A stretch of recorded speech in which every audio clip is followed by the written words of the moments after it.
Long ago, in a small village tucked away between the mountains and a thick forest, there lived a man named Tola. Now, Tola was no ordinary man. He was known throughout the village as the man who annoyed the gods. Yes, you heard right. Annoying the gods was his hobby, and if there was an award for it, Tola would have won it every single year. You see, Tola was a farmer, but his crops, they grew like they were taking a long vacation. Everyone else's yams were fat and juicy, but Tola's yams looked like they were fasting. His goats, they walked around as if they had just returned from a weight loss program. But did Tola care? Not at all. He had the widest smile in the entire village. One day, the villagers gathered in the town square to discuss an urgent matter. The river goddess was angry.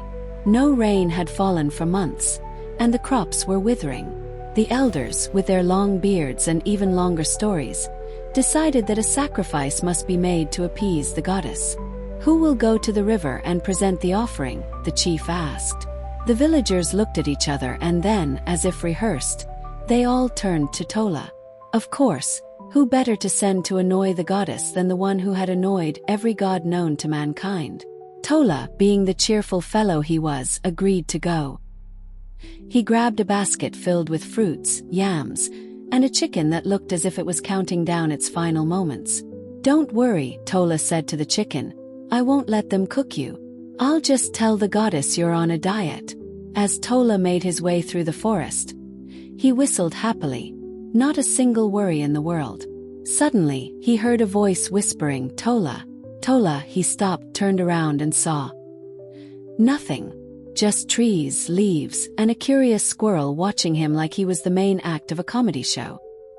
Tola said, scratching his head. "I must be hearing things." But no sooner had he taken another step than he heard the voice again. This time it was louder, "Tola." He turned to see a figure dressed in shimmering white robes, glowing like a lantern at a festival. It was the river goddess herself. Now, the river goddess was known to be as beautiful as the moonlight, but today, she looked like she hadn't had her morning cup of tea. "Tola, you fool," she yelled, her voice booming like thunder. "Why have you been disturbing the gods with your nonsense prayers? Do you think we have nothing better to do than listen to your requests for bigger yams and fatter goats?" Tola, ever the polite one, bowed.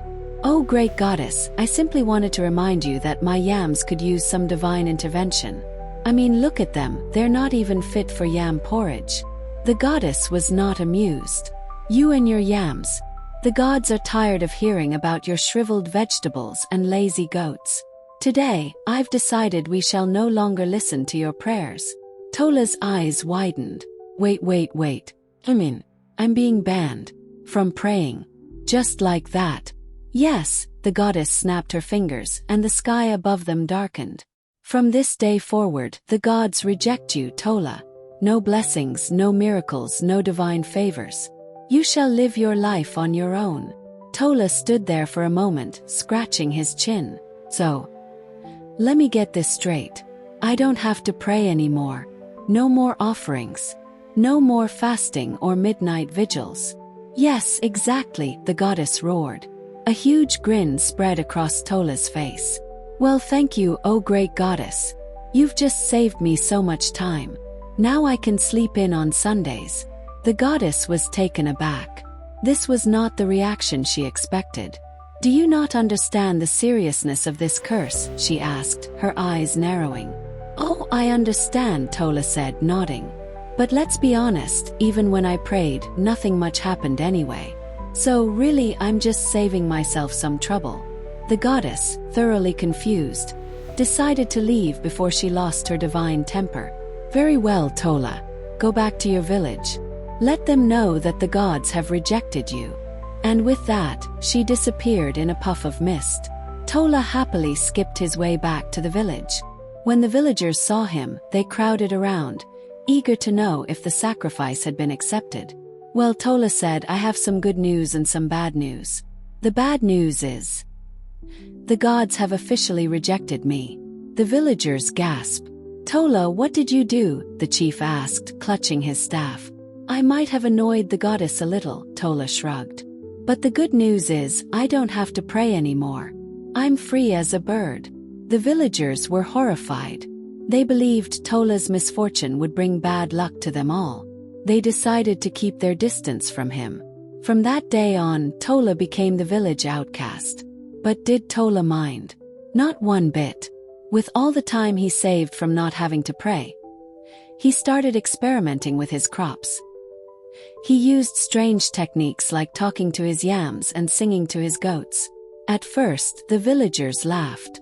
"There goes Tola, singing to his vegetables again," they would say. But a few months later, something strange happened. Tola's farm began to flourish. His yams grew so big they looked like they were on steroids. His goats, they were so fat, they waddled around like they were in a sumo wrestling competition. The villagers were astonished. They came running to Tola, begging to know his secret. "Tola, please," they pleaded. "Tell us how you did it. Did you make a new deal with the gods?" Tola chuckled. "Nope, I simply stopped praying and started trying new things. Turns out, when the gods reject you, you have to rely on your own wits. And guess what? I found out that yams grow better if you tell them jokes." The villagers were baffled, but they couldn't argue with the results. Tola's farm was the most successful in the entire region.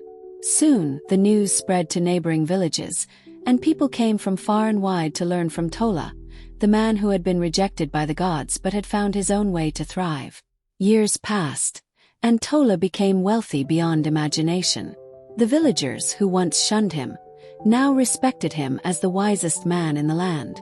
They even started to think maybe it wasn't such a bad thing to be rejected by the gods after all. One day, the river goddess appeared before Tund again. This time she was smiling. "Tola," she said, "the gods have decided to lift your curse.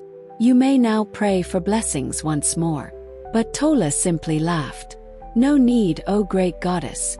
I've learned that the best blessings come from hard work, a little humor, and a lot of goat jokes." The goddess, for the first time, smiled genuinely. "Very well, Tola. You've proven that even without the favor of the gods, a man can find his own way to happiness." And so, Tola lived the rest of his days peacefully, singing to his yams, telling jokes to his goats, and never once bothering the gods again.